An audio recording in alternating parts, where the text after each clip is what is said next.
తెలుసా? విటమిన్ల లోపం వల్ల కూడా ఎసిడిటీ సమస్య తలెత్తుతుందట. ఈ రోజుల్లో చిన్న పెద్ద అనే తేడా లేకుండా చాలా మంది అజీర్ణం, ఎసిడిటీ, పొట్ట సమస్యలతో బాధపడుతున్నారు. క్రమరహిత జీవనశైలి, అనారోగ్యకరమైన ఆహారపు అలవాట్లు దీనికి ప్రధాన కారణం. ఎక్కువగా వేయించిన ఆహారం, జంక్ ఫుడ్ తినడమే కాకుండా కడుపు సమస్యలకు ఇతర కారణాలు కూడా ఉన్నాయి.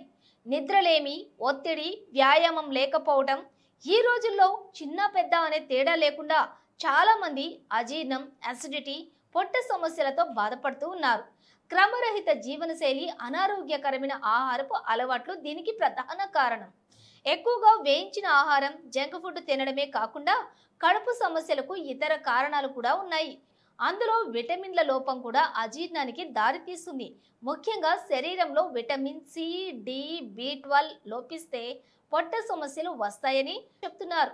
అందువల్ల పేగు ఆరోగ్యాన్ని కాపాడుకోవడానికి శరీరంలో ఈ 3 విటమిన్లు తగినంత మోతాదుల్లో ఉండేలా చూసుకోవాలి.